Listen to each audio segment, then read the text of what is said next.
Senhoras e senhores. Não.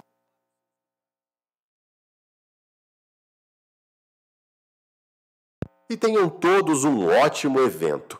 Ladies and gentlemen, please take your seats. Don't forget to pick up your headsets for simultaneous translation. We wish you all a wonderful event.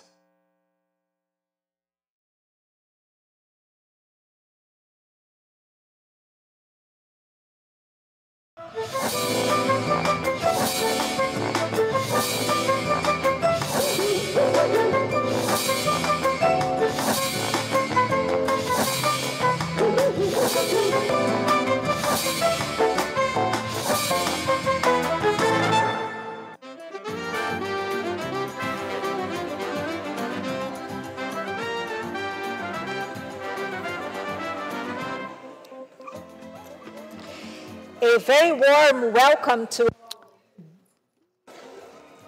We've now reached the closing plenary of day one at WCEF 2025, the circular economy as the pathway to climate and nature targets. And to join me in opening today's discussion, I'd like to invite to the stage Tuli Yetaniemi, Senior Leader at Sitra. We want to keep lifting people out of poverty. We want to maintain economic prosperity. So what can we do about it? Of course, asking this question to this particular room is probably silly. We know that there's a very efficient tool to decouple our economic growth from our material use, and that is to use the circular economy. Why? Because our linear systems are inefficient in their material use and are wasteful.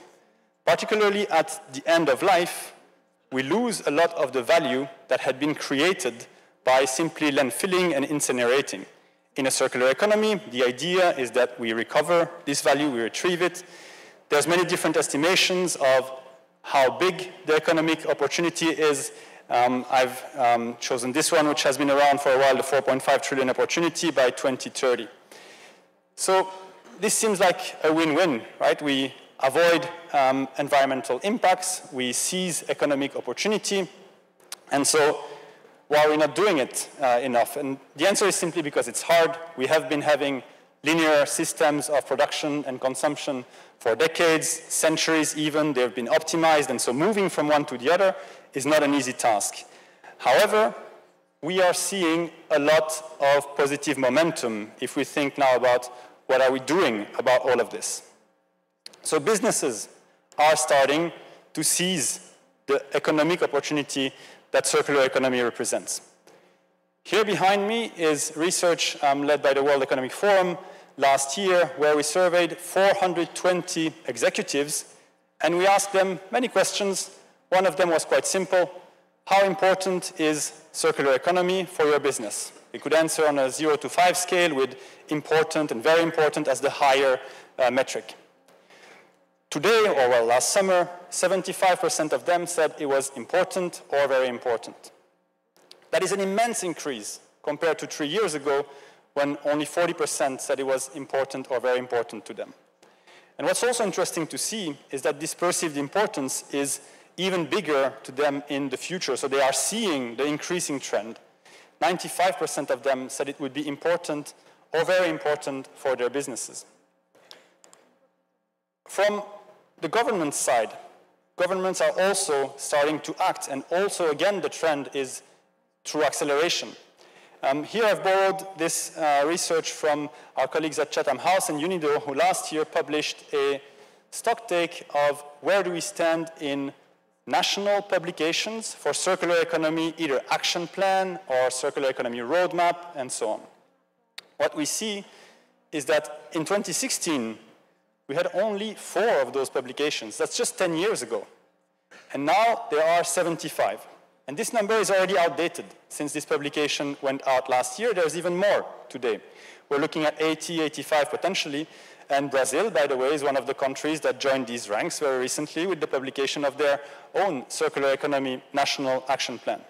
So again, a lot of positive momentum from the government side. So businesses, governments, and how are we doing now on the intergovernmental processes, the international collaboration for circular economy? So here we've chosen two metrics to show. So maybe first we can mention that at COP28 in the UAE, circular economy was recognized for the first time as an important tool to mitigate our climate, our GHG emissions. So that's a great step in integrating circularity in our intergovernmental processes. What we're seeing as well is that an increasing number of nationally determined contributions are including circular economy practices as a way to achieve their targets. The latest number we have, which is again slightly outdated because there has been revisions of the NDCs, and we've seen a few more include circular economy, and Brazil is one of those countries that includes circularity in their NDCs. We have now approximately 27%. Depending if you're a glass half full or half empty type person, you'll be happy about that, or you'll say, hey, actually there's a lot of opportunity to get to 100%. There's still 70% that we need to convince. On the NBSAPs side, so on the biodiversity, we don't know yet. Many of the NBSAPs are not in.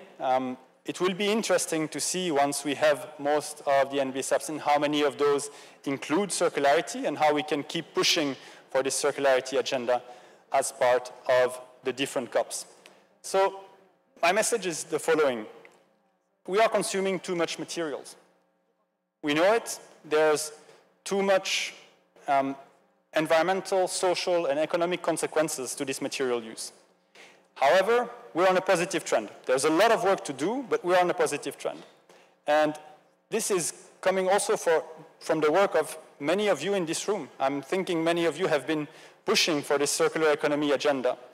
So today, we will look at how can we keep pushing for circular economy agenda as a way to deliver our climate and nature goals.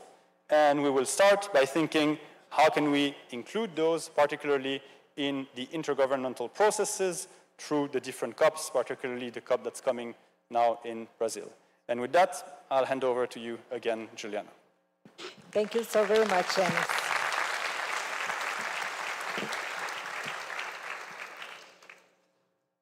Thank you for your insights. Now to discuss what bold policy shifts and innovations are needed to address the triple planetary crisis, I'd like to invite to the stage the president of COP30, Ambassador André Correia do Lago, and the former president of COP16, Susanna Mohammed.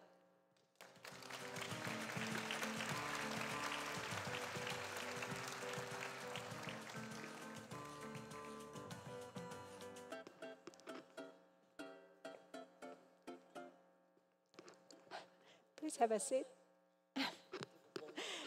Tudo bom? Good afternoon. So I have a question, Susanna. What elements of circularity are most critical for the implementation of global climate and natural goals? What synergies can circular economy provide given current economic and political themes of competitiveness and security? Well, first, good afternoon to everybody, and it's really great to be here with Ambassador André, and I really wish all the success to COP30 in Brazil. We are super excited for that 2 years of environmental change in Latin America. And I think one key issue we have to think about is why do we have this capacity of extraction of resources? And that capacity and the destruction it has caused to the living systems in the planet, with the consequences that now are threatening our security, our livelihoods, and that have created, because think about it, so many resources, and at the same time, such an unequal world, where actually per capita, people in the developed world consumes 6 times more per capita than people in the least developed countries. So it has not been for a system that creates equality, solidarity, peace in humanity. It has been for a system that has created development, but huge inequality, an environmental crisis, and actually lack of security right now. And one of the key factors is the use of fossil fuels. We have this power because of the use of fossil fuels. So then you see how decarbonization, it is not a matter of changing technology, and circular economy is not only a matter of shifting the way we produce and consume, it is as well, but that's not the only critical point. The critical point is how we change the way we live in this planet.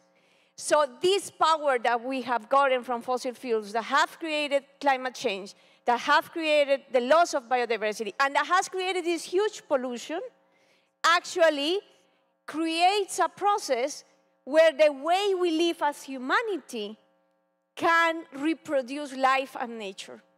And what we have created is a geopolitics and an economic system which is reproducing death and is reproducing actually the extinction of the living systems of the planet. So I like the circular economy process, bringing all this together, but we have to put at the center the system of power that has created this. When we see from that perspective, then we understand that we have to work together in what I call a critical mass of actors that gain enough power not to give more power to this fossil capital, to this fossil fuel economy. And right now, it's very worrying because what we're seeing politically is that on the opposite is the fossil capital politics who's again winning traction. And that requires a political shift, which requires this critical mass. Who's the critical mass? All the people in business, all the economy, all the government, all the communities, the people that are the front lines of the consequences of this destruction that can start shifting the systems into a way that we can reproduce life. So that's where you see that at the core of power, these three things come together, but also creating a different power, we can start shifting that system, that machinery of death that we have created. A new mental model, right?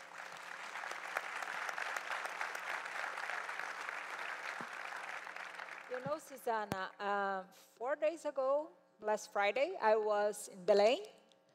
I went there and I was so excited seeing how people are involved with COP30. They are already very excited. They can't wait to see people there. And now my question is to the ambassador, what role should the circular economy play specifically at COP30 and in future climate negotiations? Well, thank you. First of all, thank you very much for inviting me. I'm super happy to be here. This forum is amazing, and I'm so glad it's happening in Brazil. This is an extraordinary preparation for COP30. Answering your question, somehow we have to think that it's not only the negotiations. What is really important is the implementation. We've been negotiating these agreements for many years, and in the case of the Paris Accord, we have basically finished most of the things we had to negotiate under the Paris Agreement. What we need now is action. What we need is implementation. And circular economy is one of the solutions that is already presented in the presentation immediately before we were talking. Anis, I think, he was showing how this is already a reality. It's not something that needs to be negotiated or something that needs to be announced as something to be. It's something that is already happening, that is already proving that it makes a difference. And I think that COP30 have to be about that, has to be about solutions and convincing the economic actors, as you were saying, that there are alternatives to the things that we have been doing and that obviously were designed somehow for a world of very few people that consume. The world was extremely unjust because we we now are lifting millions of people out of poverty, and we have to give people what they believe is necessary for their well-being. But so the answers that were to cover only a small proportion of the population cannot be an answer for all the people that now, fortunately, can afford a better life. So we need definitely to use our minds the best way possible to create a world that is realistic, a world that really can bring to people the kind of life that they deserve, and that we have to celebrate, to bring more people to consume in the best sense of the word consumption, and to make sure, obviously, that we think also of the generations to come, always remembering that demography is a key issue. We are going to continue to grow, but up to a certain point. So we can already calculate. It will be probably, you know, in the 70s, people thought that the world population would only decrease when they would attain 14 billion. Now we know it will be around 10 billion, and the population is going to decrease. So we can already plan how we can use, how we have to use the resources that we have. Thank you, Ambassador. And thinking of the future, implementation and actions, and I'd like to ask you, biodiversity laws and climate change are deeply interconnected, right? And how can we deliver integrated national solutions to achieve globally agreed climate and natural goals? What is the role of national target settings instruments such as NDCs and NBSAPs, and how should this be aligned? Yes, this is critical because we have gotten used, and I mean, I used to be part of the Colombian government until March, and in government we have this mindset about making plans and policies, which is a role, but NBSAPs and NDCs do not become real. So what is required to make it real? And we have to go back to that situation of what it means to make these transitions and this change with the real actors in the real territories, with the real power struggles that the changes created. It is not only a technical process. Let's put an example. We know that land use is one of the critical factors in countries like Brazil, like Colombia, where actually we have three things at play.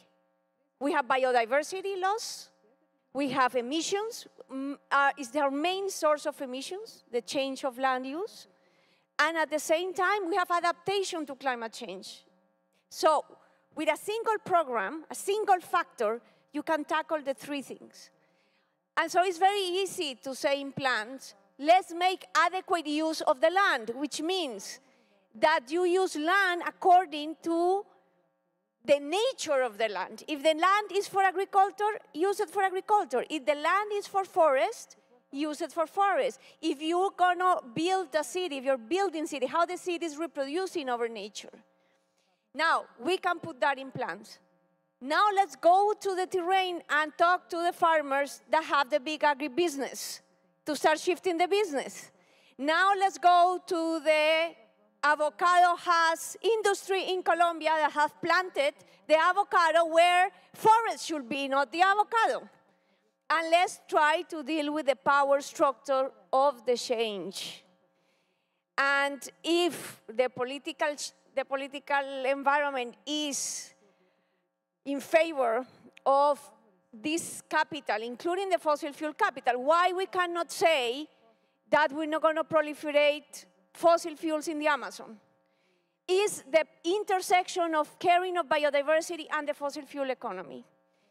Why we as policy and regulators and government cannot reach the fundamental agreement that we should not proliferate fossil fuels in the Amazon, which it is an overshoot of this climate situation.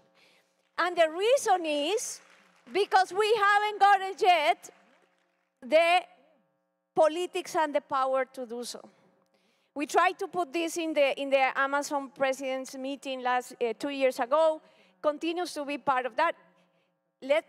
So when we try to deal with these issues in reality, and that's what I was working on as minister, I hope the government continues on this path, is actually to bring the actors to the table and face the power struggle of the transition. There are actors that do not want the transition, that will influence the politics to stop the transition. And so the way to be able to move it forward, and I'll come now to a more institutional place, is that it is not enough with the technology, it is not enough with the plans, it is not only enough with the regulation. You need the political process of debate and continuous struggle, sometimes in the streets, sometimes sitting at the table. What is the balance of power that allows this process to work? It's a political, hopefully in a democratic system, negotiation. And now what we're seeing is that the fossil capital is bringing authoritarianism to the world. So it's not becoming even a democratic discussions in some places, but an imposition.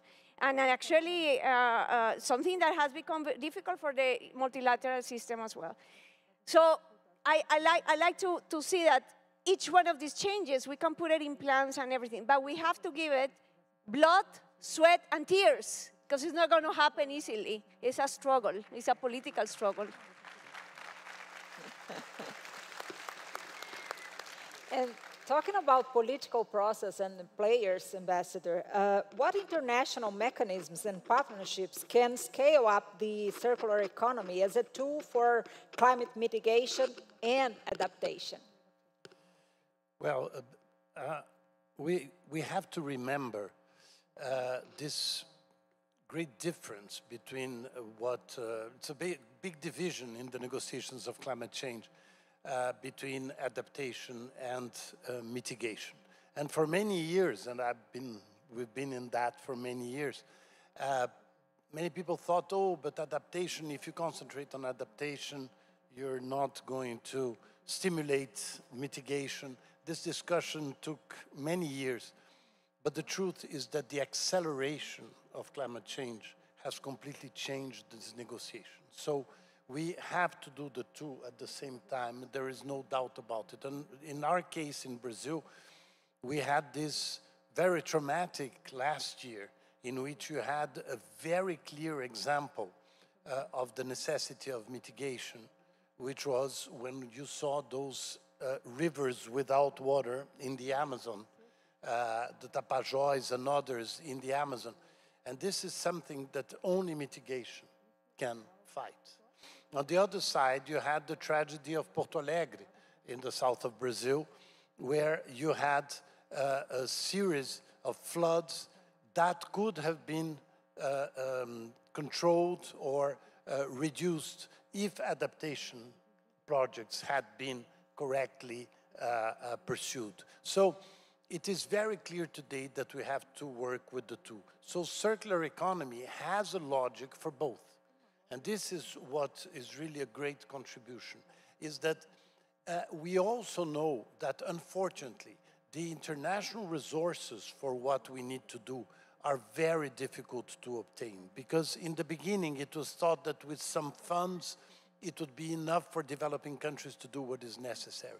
Today, you know that without the private sector, it's not going to happen. So the circular economy is a way of giving an economic logic to things that will have an enormous impact in mitigation adaptation. Which international organization, which international institutions? Of course, the negotiations are under the Climate Change Convention and the Paris Accord.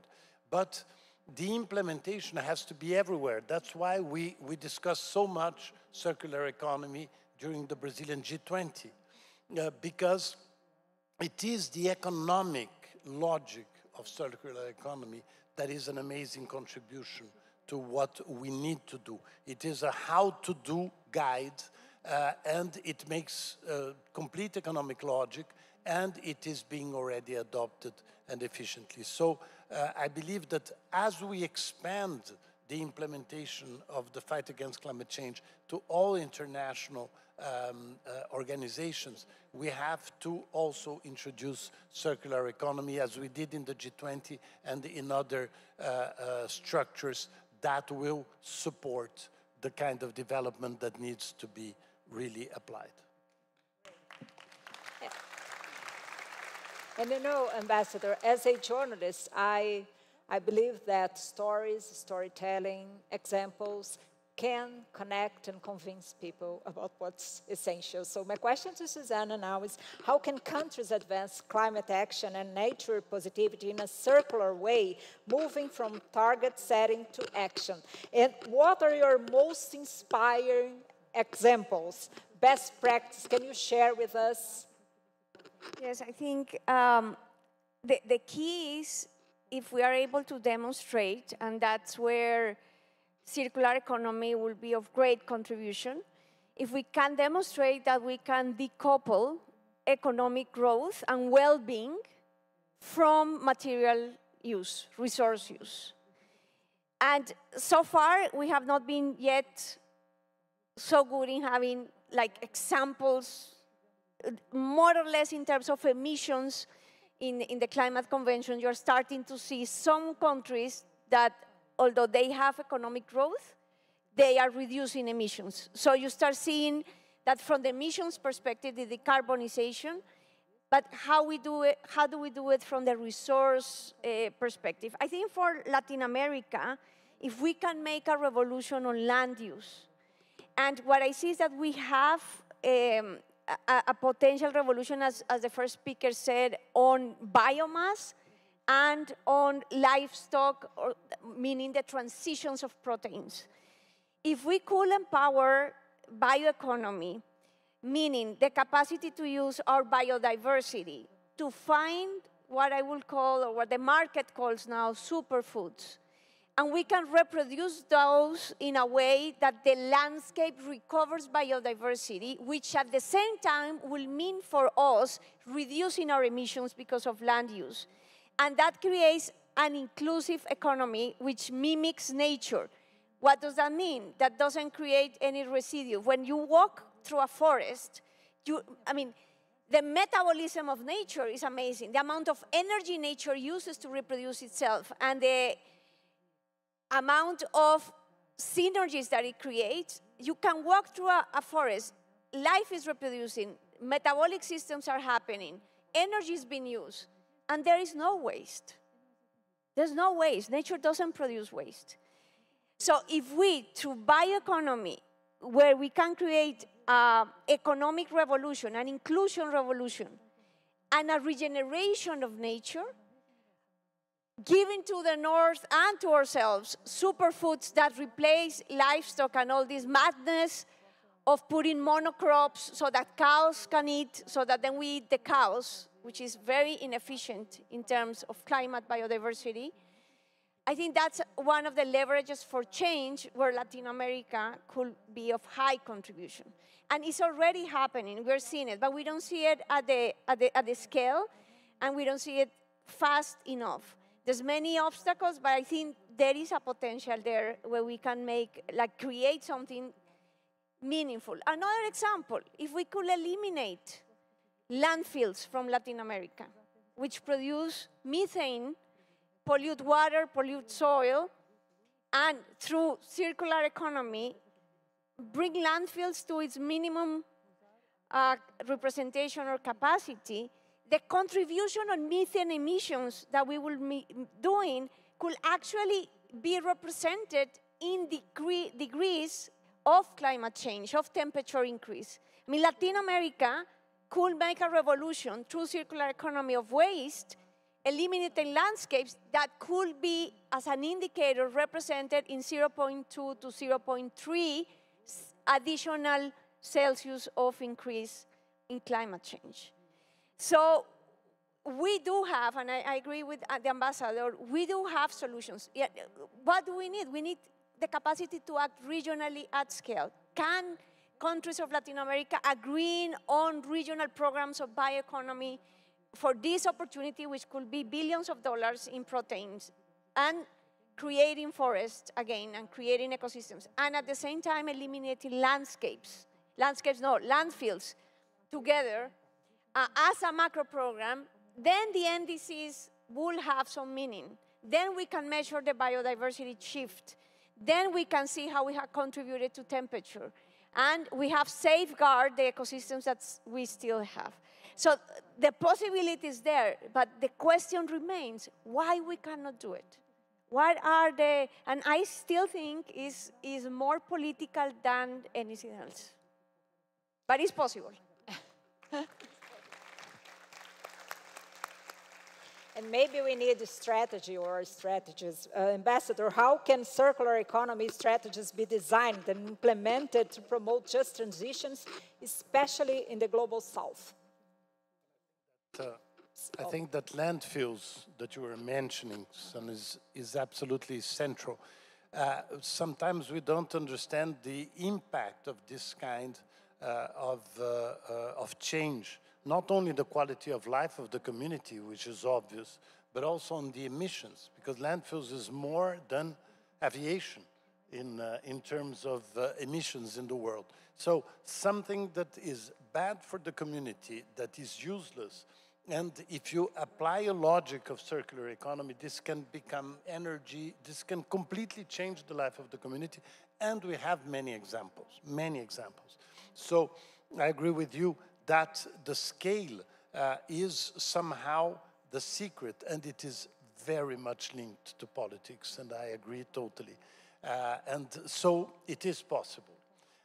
On the other side, I think that since it is linked to politics, it's also linked to the policies that countries present in their NDCs. NDCs are nationally determined, so it's not something that is top-down from the international community that oblige the country to do. The country can present its NDCs in a very constructive way. And I believe that Brazil, when we presented our NDCs and we had a big discussion with all the ministries, because climate involves all the ministries. And what was the element of unity is that people understood that it was not a description of a sacrifice for climate. No, it was a model of development that by incorporating climate was economically more interesting and socially much more just. And that is the issue that the Global South has an immense opportunity, is that we definitely can leapfrog in so many areas, which the developed countries didn't do everything wrong, but almost everything. But we are going to do it much better. Oh, thank you, Ambassador. Thank you, Susanna, for your contributions. Your perspectives will guide us as we move forward. Thank you so very much. And see you soon at COP30. Muito obrigada. Obrigada. Thank you.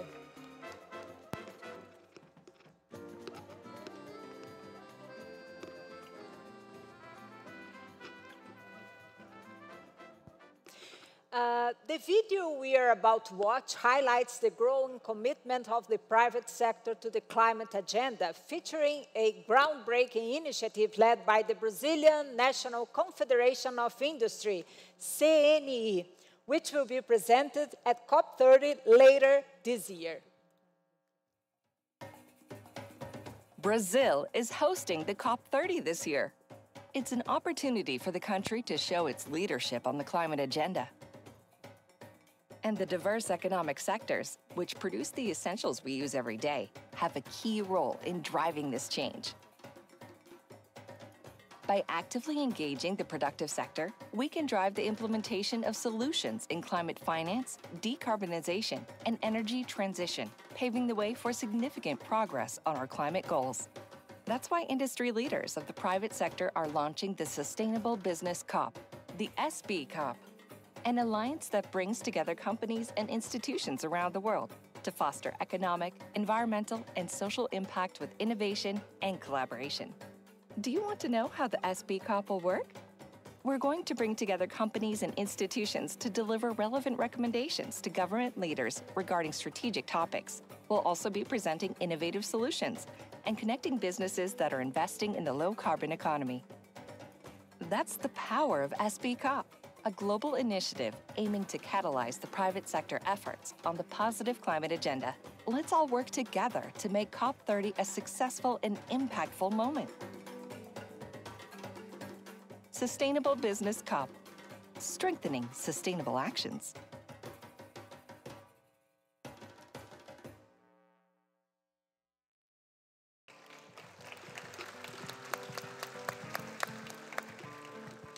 We have many reflections today, right, along with exemplary initiatives and solutions that address new challenges. Now it's time to dive deeper into how we can put the circular economy into practice.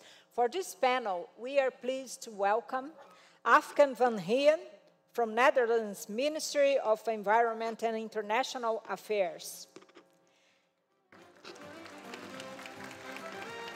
Rodrigo Hollenberg from Ministry of the Development, Industry and Commerce.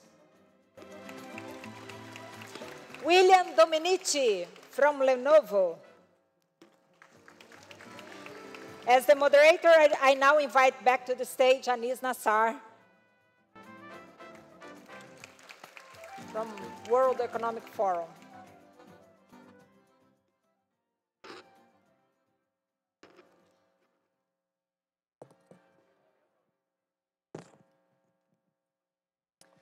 Okay, thank you for the introduction again, Juliana. Thanks for joining me on this stage. So we've heard about the context. We've heard about how to integrate circular economy in intergovernmental processes. And now we're going to go a level deeper into the implementation. We're going to look at national policies. How are you, as government leaders, implementing circular economy? How does that help you deliver your nature and climate agendas? And we'll also hear from the private sector. How are you using circular solutions to deliver on your nature and climate targets? So I'll start with you, Vice Minister van Rijn. You're Vice Minister for the Environment and International Affairs of the Netherlands. The Netherlands has been a frontrunner in the implementation of and the designing of circular economy. You have some quite ambitious goals, becoming fully circular by 2050. I think we're all hearing becoming net zero by 2050 a lot. Fully circular by 2050, not as often. You also are aiming to reduce your primary raw materials by 50% by 2030. That is tomorrow. A recent assessment from Circle estimates that the Netherlands is already 25% circular. That's way ahead of the global average of 7 to 9%. So a lot of ambitious goals, good progress already. Can you help us understand what steps you're taking to deliver on these goals and how they contribute to your broader climate and nature targets? Yes, thank you. And as you mentioned, 25%, it's better than most. So we're proud of that one. But when you look at 2030, 50%, and 2050, 100% fully circular, we still have a long way to go. And even when you look at the 25% of today, it's often in the low value circular strategies. So we have a lot of challenges there as well. And in your presentation, you said 2016, only 4 countries with the National Circular Economy Plan. We were one of those 4 then. So we started already in 2016 with our national program. And it has evolved from waste policy, but it has gone more and more to the really different kinds of circular economy. And especially maybe looking at the discussion of today is also on the combination of climate and resource management. And that's something we're putting more and more on the agenda. And it was quite hard for us. I mean, to really make the calculation what resource management would do on the climate effect, a challenge. And we managed that as well. So in the Netherlands, we have a climate fund. And we put in several projects in the climate fund. And it will have a footprint, so we will reduce 2 to 4 megatons CO2. That's quite a lot for the Netherlands. And I'd like to mention two of those as an example. First, looking at building, circular building. I mean, when you look at the footprint of building, it's enormous. 37% comes from from the building industry. So we think you have a lot to win when you focus on the building industry. And we did several things. First of all, we worked on an environmental cost indicator. That's, of course, companies can really look into what it will help them if they use the indicator. So it gives you your footprint. And then as well, we set high standards as a government. So public procurement is a very, very important instrument as well. And we expect a lot, and especially as well from substituting different materials. And maybe a second example, that's on plastics, fossil. We often say we want to go to a fossil-free society. But looking at medicines, looking at plastics, you need plastics, but you have to do it another way. So we say we need a sustainable carbon chain, and we should focus on that. So that's recycled content. That's also biomass. It's also captured CO2. So you can build your carbon chain in another way. We put that forward as well in a joint statement with several countries inside the EU. So we will hope that the EU will pick it up and put it inside their Clean Industrial Deal, inside the Circular Economy Act, whatever. But we would really like to put it forward. And another thing is that we, of course, also made our own national vision.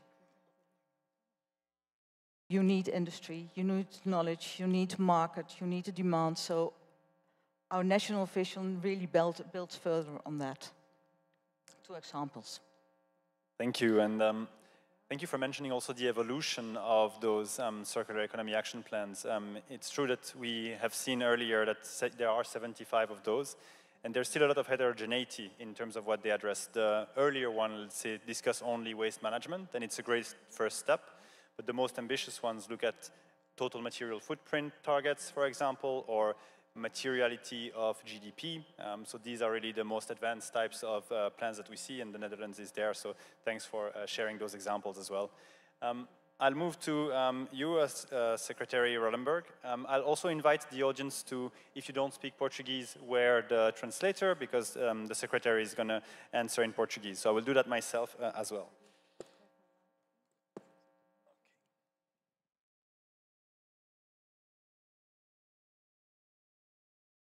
Todos prontos?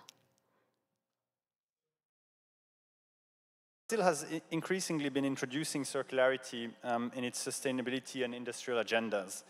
We mentioned earlier that in the updated NDC, circular economy is one of the pillars to deliver on this NDC. Of course, we're here today in Brazil to talk about the World Circular Economy Forum, another signal. And also very recently, you released the very first national plan for circular economy. Can you tell us about this process and the involvement of the Ministry of Industry, Trade and Services in operationalizing these strategies? Muito obrigado. Thank you very much. Good afternoon. I feel very honored to take part in this event. I'd like to greet the Finnish Fund, Sitra, Fiesp, and Kaliu, who devoted great effort to organizing this event. And it's great to be able to learn with the experience from other countries. And I'd like to share progress made by Brazil, because acknowledging these progress encourages us to advance even more. Even though we face several challenges, it's important to take a picture of the current moment. We have reduced deforestation in the Amazon by 50%. Our energy matrix is 50% renewable energy, electric power 50% renewable sustainable origins, we have reduced our emissions by 12%, and the country is growing. Furthermore, we have made huge progress in our regulatory agenda, and that will certainly contribute to foster the circular economy. We have approved the regulation of the carbon market, and by introducing circular practice that will generate carbon credits, we have approved a revolutionary project, the so-called future fuel, more ethanol in gas, biomethanes in natural gas, a reduction of aircraft fuel by using SAF, Sustainable Aviation Fuel. We have approved the regulation of hydrogen, offshore wind power plants, and bio-inputs. That legally, infra-legally, we have approved a federal strategy of industrial decarbonization, and we have just launched the National Plan of Circular Economy, the National Strategy of the Circular Economy and its plan, having 5 pillars. First, a normative environment, stimuli for technological solutions. Thirdly, reduction of waste and reduction in the use of primary materials, furthering recycling, and then the dialogue between the different states of the country and the incorporation of cooperative workers, of waste pickers. Furthermore, next week there will be a public hearing. Oh, by the way, the plan was drawn up and approved with the participation of 1,600 contributions or inputs during the public hearing, and that shows how society is interested in the theme. Next week there will be a public hearing about national policy about bioeconomy, and the week after next we'll have the launching of the national decarbonization in power-intensive industries, just as pulp and paper, construction, aluminum, and it has in the circular economy one of the main pillars to reduce its emissions. Furthermore, we're developing sustainable taxonomy, and once again, the circularity will be extremely important, and the green seal, green stamp, to certify sustainable products. And one of the criteria to certify sustainability will be circularity. Furthermore, by means of the Brazilian National Industrial Development Agency, and while we have a booth here, I'd like to invite you to visit the booth. That's a platform that's able to identify the trajectory or the life cycle of recyclable materials. We see how they are being used by the industry, and we see that thanks to electronic invoice that's able to trace the circularity of all production chains. It started with plastic, it's now being rolled out to aluminum. So we have been making progress in regulation, and that, in my opinion, is the first step in order to implement the circular economy in Brazil. Of course, the challenge is to implement it, but having macro goals and a regulatory framework, we can guide public policies, credit policies, scientific technology development, and other public policies.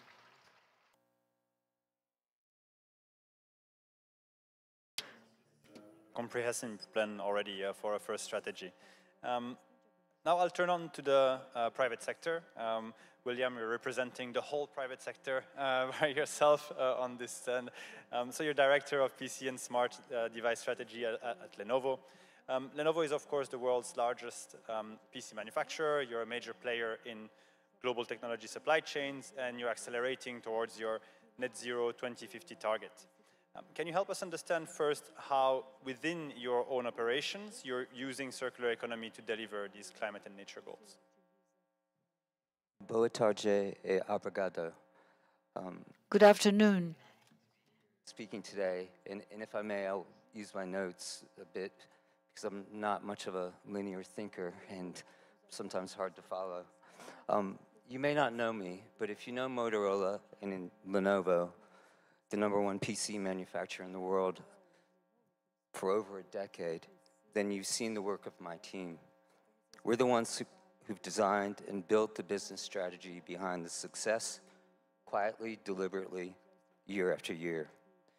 We haven't sought the spotlight. We've been focused on making it work and making it last. And as part of our mission, my team has been charged with building the sustainability KPIs to achieve Lenovo's 2050 net zero goals. And we're well on the way. I'm here today because I've come to realize that the next era of business leadership, especially in a resource-constrained world, can't be built in silos. If we want to create a new system of value, one that supports a truly circular economy, it's going to take collaboration across industries, across governments, and across time horizons. That's why I'm speaking today, and that's the future I want to help design. Now back to your question. How are we embedding circular economy and climate and nature goals in our strategy and operations? My team operates at the intersection of technology and new business models where circularity sits. We're focused on looking at how can we redesign how value is created, captured, and sustained. And we've organized our circularity strategy around what we call a real framework: responsible design, ethical materials, accountable models, and life cycle intelligence. Responsible design means building durability, modularity, and repairability from the start. For example, in one of our best-selling products, the ThinkPad T14, it scores on a third party at a 9 out of 10 in a repairability index, and that's pretty powerful as we look at making sure not only that our systems have longevity, but they're able to be self-repaired with our customers. Secondly, around ethical materials means sourcing and designing with intention, using recycled carbon fiber from Boeing, aircraft we've integrated in our systems. We've also integrated closed-loop plastics in both our PCs as well as in the new Motorola phone that's launched called the Edge. Accountable models.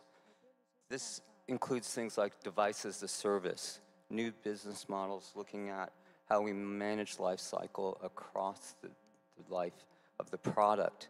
And also, though, embedding in that services like asset recovery, so we can take the products back, and then ultimately certified refurbished services where we are actually able to put the products back out into the environment in a second life. And so we're starting to evolve the way we think about product management, not just first life, but second life and beyond. And I think that's extremely important. And then finally, life cycle intelligence is where everything connects. We are shifting the way we look at our product carbon footprints from a PIA methodology that's well known in the industry to a more accurate life cycle assessment model. In doing so, we're able to leverage AI. We're able to better understand and look up into our supply chain and provide transparency in our supply chain to our customers. And also, it allows us to design better products because we're able to create digital twins of our products and understand what levers we can pull to impact the product life cycle and longevity. So we are building a resilient, scalable, circular system, one that can adapt and grow and endure. Thanks for this answer, William. You mentioned multiple times the supply chain, and we know that circular economy is not something that can be achieved by yourself as an organization, however big you are. So your influence on the supply chain must be quite big, given your size and your scale. Can you tell us how you use this leadership to create more circular supply chains beyond your own walls? Sure. So when we see that circularity can't be achieved in isolation, and it requires an ecosystem mindset. As we leverage things like LCA methodology, we are working with our suppliers to have more transparency in terms of the materials, the work, etc. And we've also actively involving our partner system, and really across our value chain is really the way we think about it. So it's up into what we're doing with procurement, but it's also looking at how we're building our business models around things like asset recovery, things as well as our device as a service. But then finally, but one more thing I want to also mention though, as we look at what we've done with asset recovery in terms of a metric, since 2020, we've diverted over 94,000 metric tons from landfills. That equates to about 87 million think pads, and we continue to build off of that. But we can't do this in isolation. We work with our partners across the globe. We continue to expand our asset recovery services throughout Europe, into India, China, as well as the US, and into Latin America. And finally, through our partner program, we have a Lenovo 360 partner program where we share our best practices around circularity, around sustainability across our partner chain, because we are dependent both on our partners to deliver products in a first life, but also in terms of asset recovery and bringing them back. Thank you. I'll turn back to Secretary Rollenberg. Brazil is also a quite resource-based economy. And this, for some, could sound like a contradiction with a circular economy. Can you tell us the opportunities and the challenges that you have in applying circular economy to more traditional sectors like mining, agriculture, and to some degree manufacturing to deliver on nature and climate targets there?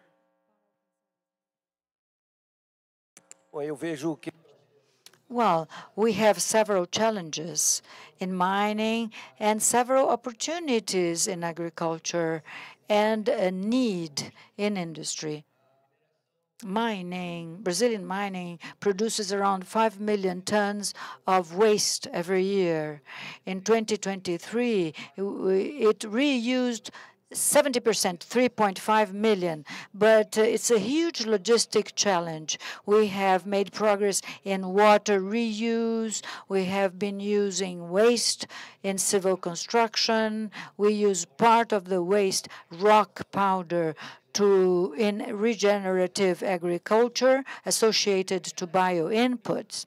As to agriculture, I see a gigantic opportunity. It's important to remember that Brazilian agriculture, by isolating bacteria that fixes nitrogen in the soil, and the researcher was indicated to the Nobel Prize of Peace, we save 19 billion reals every year because we don't have to buy nitrogen-based fertilizers because this bacteria fixates nitrogen in the soil. But furthermore, it does not issue, because it doesn't use nitrogen, it doesn't issue or emit nitrous oxide, which is an extremely powerful gas in climate warming. I mention that because Brazil produces and consumes bio-inputs, and those bio-inputs can contribute to a regenerative agriculture that no longer uses imported fertilizers coming from very far, and that has an impact in global warming and in our trade balance. As to biomass, Brazil has a potential to produce 30 million cubic meters of bioethane based on biomass resulting from our agriculture and livestock. So I see a gigantic opportunity for Brazilian agriculture to become increasingly sustainable. We have an agriculture that has forest protection codes. We have integration between the forest, livestock, and agriculture, and we have the intensive use of bio-inputs. As to power energy-intensive industry, and that's a major concern here, led by Minister Geraldo Alckmin. Now we have bioeconomy, energy transition, etc. The main concern is to decarbonize industry by generating opportunities. We have an energy transition industry with possibilities of producing bioethane, sustainable aviation fuel, using different processes, electronic processes, but we also have the challenge of decarbonizing heavy industries. And here, the circular economy represents a major alternative, a very efficient, less expensive, and quickest possibility to decarbonize industries. In Brazil, we recycle almost 100% of aluminum cans, and that makes Brazilian aluminum to have a very low carbon footprint, 1/3 of the world average. In cement, we use 32%. We have replaced 32% of clinker by using biomass or urban waste. There are companies in Brazil, cement companies, replacing 70% of their clinker with other alternatives.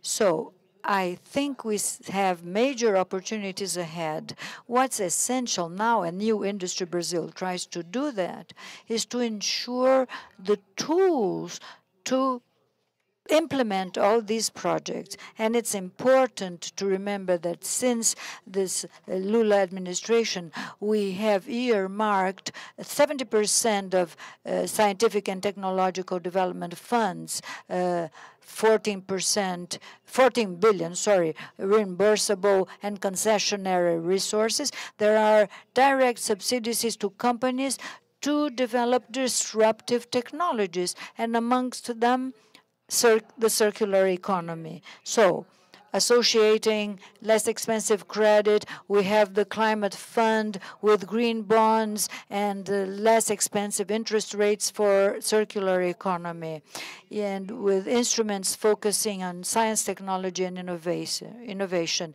and public procurement, and the green stamp will be an important tool. We have the instruments to implement a new economy in Brazil. A new and very sustainable economy. Thank you. A lot of opportunity there. And I'd like to turn to you again, Afke, for a closing word on this panel before we move to the last keynote. So we've talked about how we collaborate on circular economy, we've talked about how we implement, and I'd like to ask you a question that's a bit more forward-looking in terms of what we might be missing to collaborate better. So particularly, what mechanisms could the international community use to foster better international collaboration on materials? We've seen earlier that, for example, only 27% of NDCs cite the circular economy today. Should we go to 100%? And do we need other collaboration mechanisms for material use and circular economy? When you ask me, should we go to 100%, I would say yes immediately. So for the NDCs, I think it's crucial to really put circular economy in the plan as well. And so I think I'm very glad that the 3 UN organizations, so UNEP and UNDP and UNFCCC, they made the NDC Circular Economy Toolbox. And I think that's very useful. So countries that want to make their NDC, they can really use it's a practical toolbox that will help you to put it into to your plan. But then putting it into plan, it's one thing. But you said in your speech it was 60% increase in resource use by 2060. I mean, the challenge is enormous. We need more. And so that's going to your second question, because To keep our climate goals in reach, we really need a global transformation towards a sustainable use of materials. And there are a lot of questions and challenges there. I mean, our trade system nowadays between countries, is that the right system? Or resource-rich countries and good social, economic, or just transition, whatever you want to say, do we do it in the right way? Or when you look at business plans, circular financing, shouldn't we de-risk circular financing compared to linear financing? So we have a lot of challenges and a lot of topics we have to tackle to go there. And your question was, should we get, do we need other mechanisms for material collaboration? I think we do. I think we really have to look at a new governance system. I mean, inside a country, it's already a question how do you organize your circular economy in the best way? Between countries, the same. When you really want to get all the, for example, the critical materials, should every country do it for themselves? Or do you want to have a system there as well? And the same question for the global, for more global questions. So I think it's time to look into mechanisms for material collaboration, but what's the best way? That's a challenge. So we're not there yet, but for us, very important.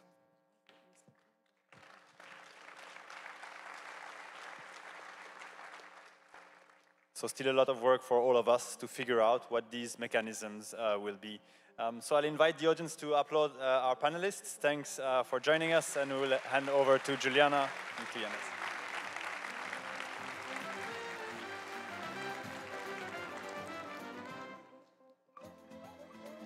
Thank you all for the excellent debate. Now it's time to hear from the co-chair of the International Resource Panel, Yaneti Patotinik.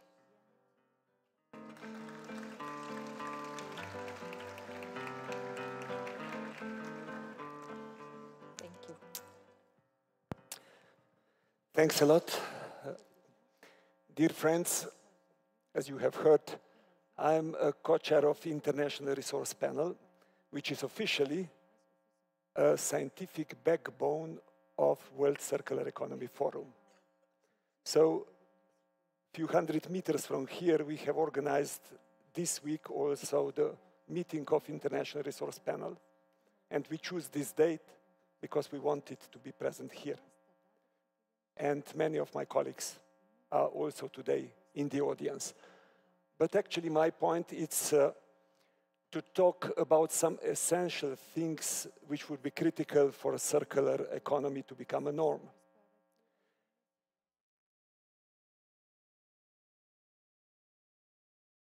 We are living in strange times. I doubt that anybody from you would disagree with that statement. So it's pretty important basically to return to the essence of human science, which is philosophy. Georg Hegel said the only thing we can learn from history is that we learn nothing from history. And unfortunately, the time in which we are living is close to that. And my colleague from Slovenia, Slavoj Žižek, added, political issues are too serious to be left only to politicians. That is why it's good that you are here today. So let us clarify at the beginning, is the system change transformation direction, is the sustainability in the interest of the private sector?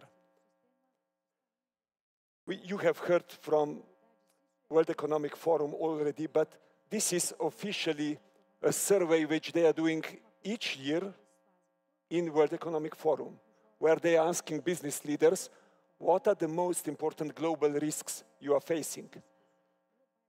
In 10 years, first, extreme weather events. Second, biodiversity loss, ecosystem collapse. Third, critical change to Earth systems. Fourth, natural resource shortages. So the answer is yes. And the question is really, why are they not able to implement that in practice? You have already heard that from IRP that 60% of global change climate impacts, 40% of pollution impacts, and more than 90% of water stress and land-related biodiversity loss can be attributed only to extraction and processing of materials. So this is driving the triple planetary crisis. If we look to who is consuming those resources and what the impacts are, high-income countries are consuming 6 times more materials per capita than low-income countries and have 10 times more climate impact than low-income countries. Things are moving very fast in middle-income countries, but the real tragedy is low-income countries where the things are actually not moving at all. So our advice, scientific advice from the IRP is this one. We need to decouple well-being growth. It needs to be higher than actually economic growth, altogether from resource use and all together from environmental impacts.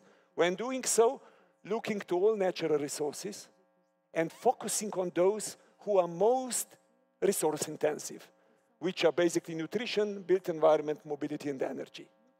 So, circular economy, which we are dealing with today, it's basically an instrument to deliver that decoupling. You can also see it as part of a bigger picture of economic, societal, cultural transformation if you want to deliver SDGs and other international commitments. Circular economy is using common sense. It's the oldest concept on the planet Earth. Because all nature is basically organized in a circular principles. Nothing is lost. Everything has its purpose. So the only question is basically, are we humans part of nature? And if we are part of nature, why the hell we are not behaving according to the nature rules? So, COP30, it's really needing a strong leadership. And it is good that it's in the Brazilian hands. Why would it be critical to integrate circular economy solutions better in our international climate efforts, and how this should be done? If we just quickly touch the climate where we are currently standing, and I'm here going to my good friend Slavoj Žižek again. In short, the truly courageous stance is to admit that the light at the end of the tunnel is most probably the headlight of the train approaching us from the other side. So, you know, some climate change facts are simply quite worrying. Global CO2 emissions last year, the highest ever. Global surface temperature increased above pre-industrial level 1.5 to 1.7 on a monthly basis. These are facts. And we don't hear many people panicking, by the way. The system that moves water around the world is off balance for the first time in human history, according to science. Fossil fuel subsidies, according to IMF, 7.1% of GDP still. Come on, is this serious? So, I think it's really important to understand energy transition is critical and important. Also technological development. But energy could be used for good or for the bad purposes. And that's where you need circular economy, that it's used for the good purposes. Climate breakdown, it's a symptom of ecological overshoot. Material footprint, it's dangerously under-discussed. Most climate solutions lack focus on the root causes of the crisis. And a focus on overshoot is actually highlighting material usage, including fossil fuels. It's highlighting the waste output, which is a consequence of still prevailing wasteful linear economy, and of course growth of human society, which has more than doubled in the last 50 years. All that is a pressure on the climate change. So if you really want to address it, then you need to combine supply-side solutions, which are today getting most of the attention, so energy transition, GHG handling, with decoupling, demand-side solutions, circular economy, and of course nature-based solutions. So that's actually the way to go. Today we are pretty much in orange. Let us talk about demand-side solutions, and here is the call of action which I want to talk about today. It's the call from Isabella, which is my co-chair, your colleague from Brazil. And what are we basically asking? We are asking, this is based on the recommendation of the Global Resource Outlook 24, so IRP work. we are asking international organizations to follow 4 essential missions.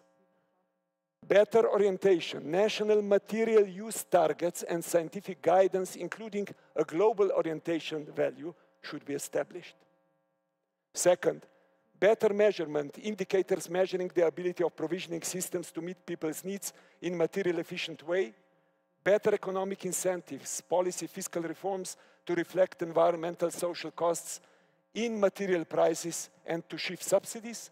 And finally, mission 4, better transparency and coordination, access to consolidated material flow and impact data, which we suggest that it should be provided by some new institution like International Materials Agency. I will focus a bit, very quickly, just on 2 of those, number 1 and number 4. When we define resource use path, so it is essential to understand that high-income countries' per capita use of materials needs to go down because it's simply too high. And when we talk about material footprint, we do not talk about countries which are rich in resources, but countries which spend in their consumption most of the resources. So they also have high-level stocks, meaning cities are built, infrastructure is built, while low-income countries still need to meet their essential human needs, and they need more of those resources. So they need to increase that, but when they will be growing, they should include resource productivity and circularity measures, not to repeat some of the mistakes as we have heard before, like we have done. So this is entirely consistent with the logic which IRP is preaching. Absolute decoupling for high-income countries and relative decoupling for low-income countries. 2 countries, Germany and Australia, have introduced material footprint only December last year. So it's really great to see seeing that this is essential and important. Why science-based material targets would be important? And this is probably the most important slide. First, because it would give natural resources, material management, circularity, proper recognition and attention in policy space. It is not existing, I can guarantee you. Second, it would provide a clear signal to all government departments that they have to introduce that in their logic. And it would provide important incentive to private sector for innovation related to all aspects of circularity. Next, complement efficiency with sufficiency policies. Decarbonization with dematerialization. Because if you do dematerialization, decarbonization will be easier. Introduce demand-side solutions. It would contribute to the autonomy competitiveness of the countries. Introduce, in particular in international policy, debates essential who is crossing planetary boundaries through excessive resource use in production and consumption. And finally, it would effectively address the equity and fairness globally, as well as on national levels. So start closing the gap among existing global north and global south. That's why introducing that kind of material targets would be so essential. So material agency might be a game changer.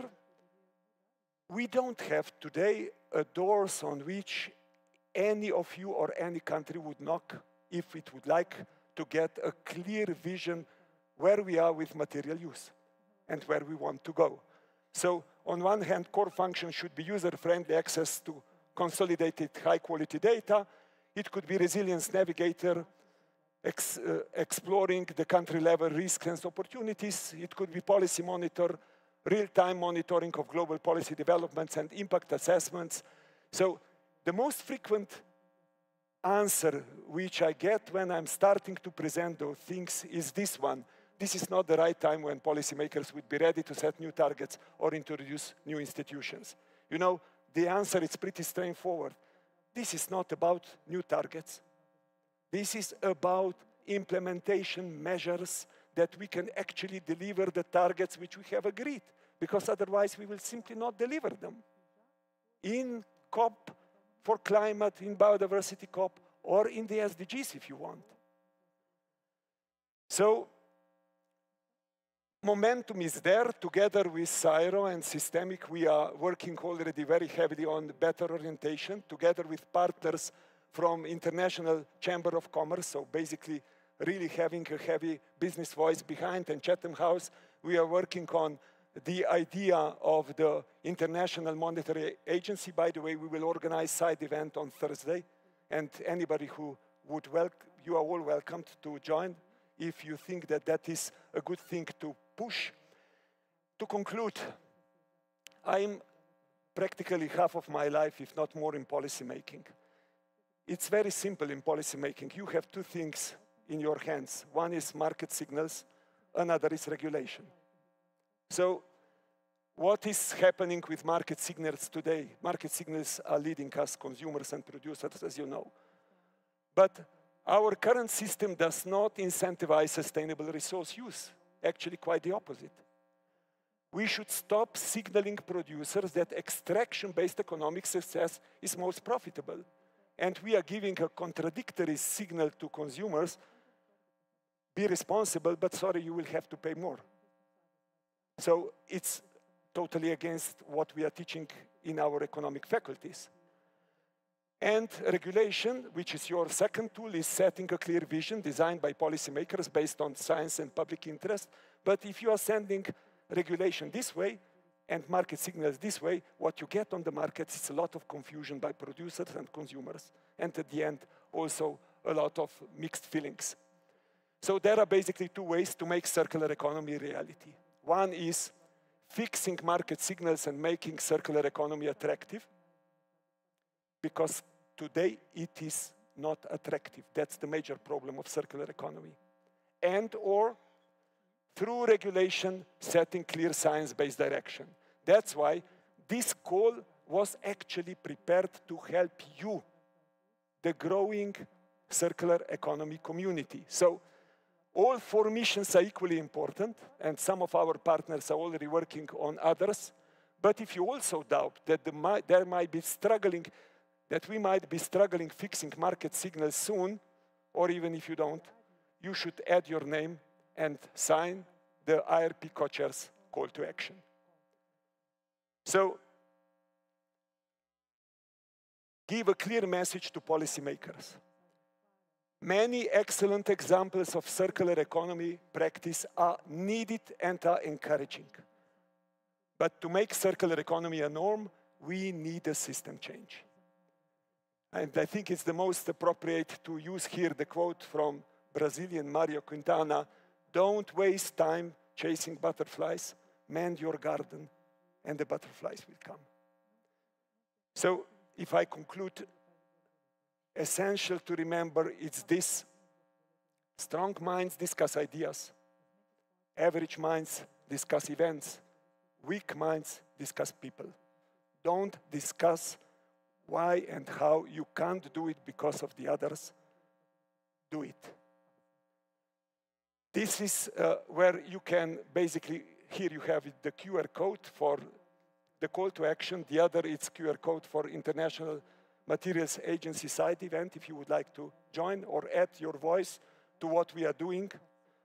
You know, dear friends, we are terribly indebting future generations, financially and by depleting the nature. This is simply wrong, and we know it. Apparently, we humans are the most intelligent species on the planet. Isn't high time to prove it? The future will be green and more equal, or there will be no future. Thank you.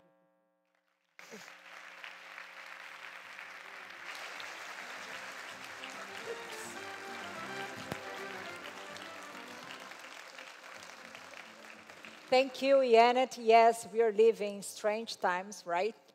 But I love the call to action, and I feel we already have butterflies here.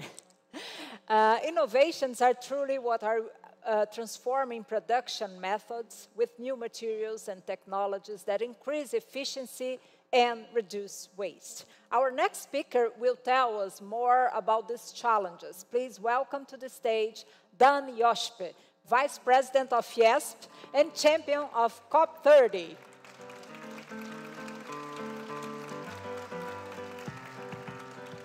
Please, John.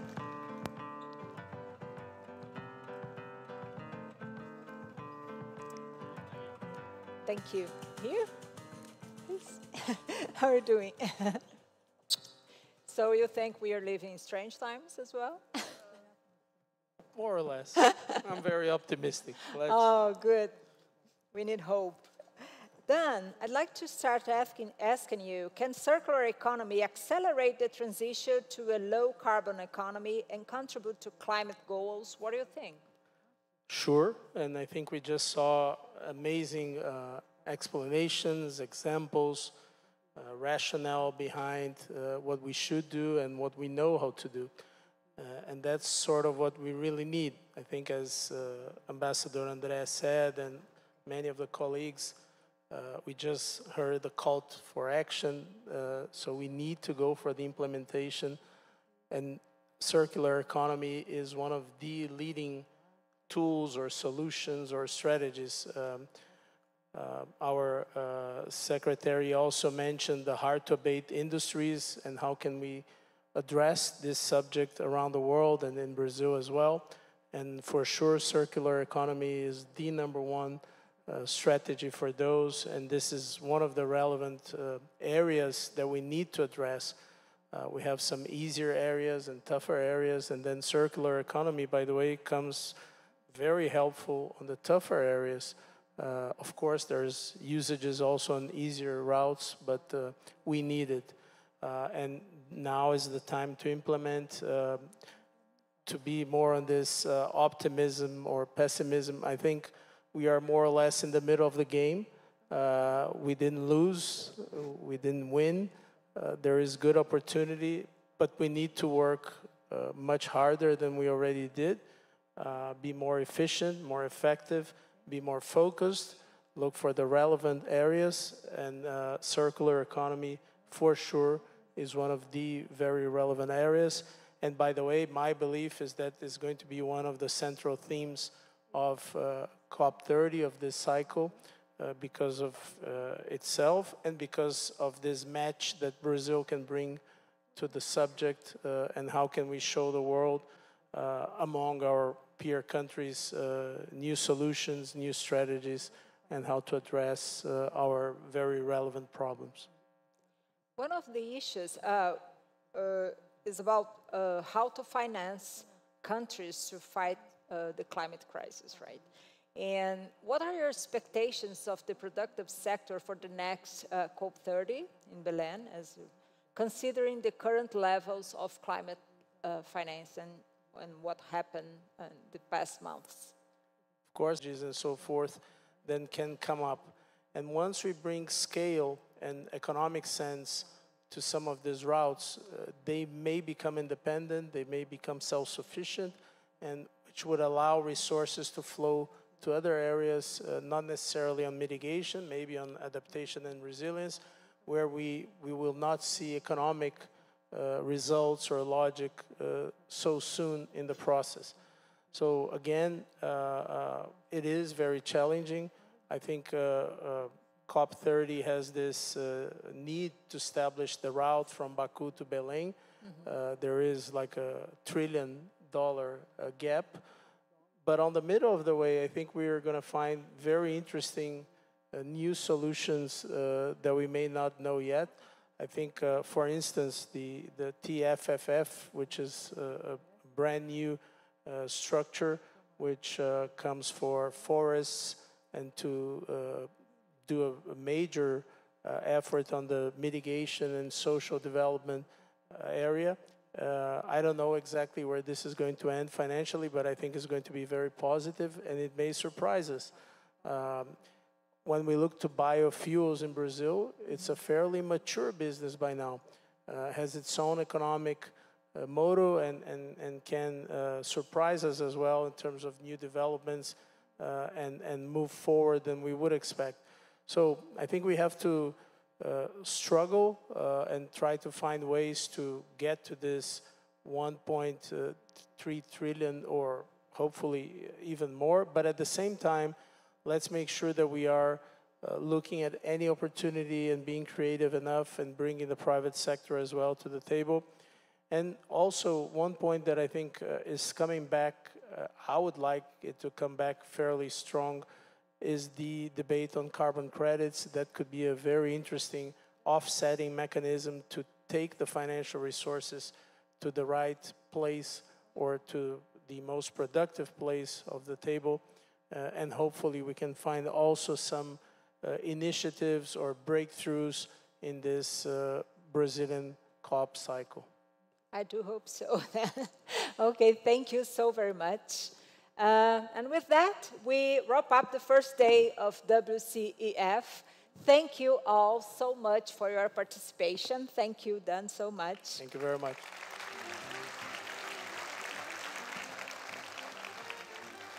Well, and I truly hope to see you soon again tomorrow. We'll be starting at the same time as today at 9:30 a.m.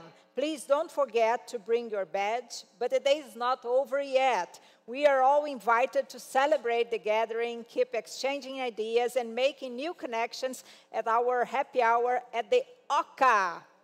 Enjoy it, and see you tomorrow.